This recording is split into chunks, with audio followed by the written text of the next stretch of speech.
Nous sommes à Namur, sur le Grognon, à la confluence de la Sambre et de la Meuse.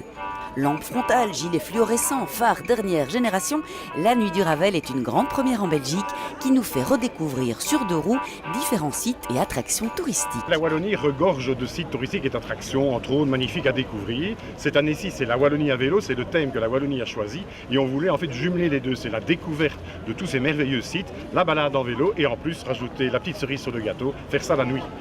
18h top chrono, le départ est sur le point d'être lancé en présence du ministre du Tourisme René Colin et d'animateurs comme Julie Vanache.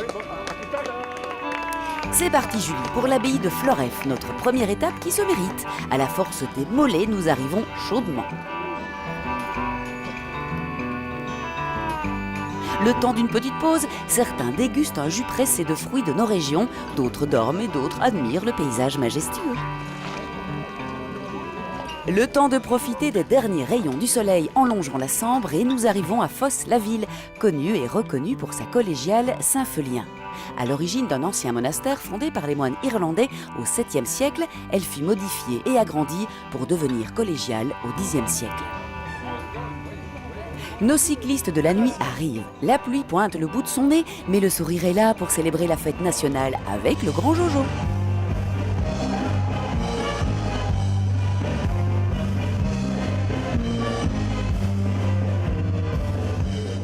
Petit somme avant de partir pour la première étape de nuit cette fois-ci. 275 cyclistes allument leur phare, lampiotent, pour pénétrer dans l'univers fantastique de la nuit. Un conte de fées rempli de 1001 lucioles qui scintillent dans la nuit.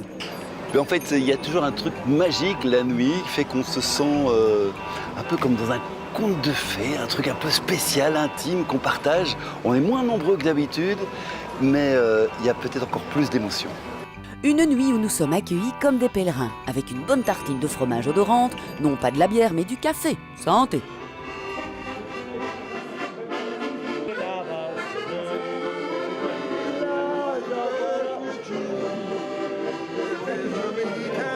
Petit détour par le musée du fromage avant de reprendre la route, requinquée par tant de saveurs.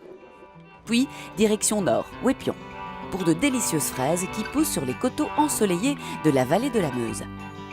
Alors, cette nuit du Ravel, on en pense quoi? Il y a un côté paisible qu'on ne retrouve pas de jour. Je trouve que ça s'est calmé, c'était paisible. Même s'il y avait du monde, c'était paisible. Le soleil se lève sur la Meuse et c'est réussi. 82 km en 13 heures de nuit. Qui dit effort dit réconfort, un bon petit déjeuner de roi bien mérité. Croissants, céréales, fruits et surtout café. Avant d'aller dormir, et encore bravo les amis!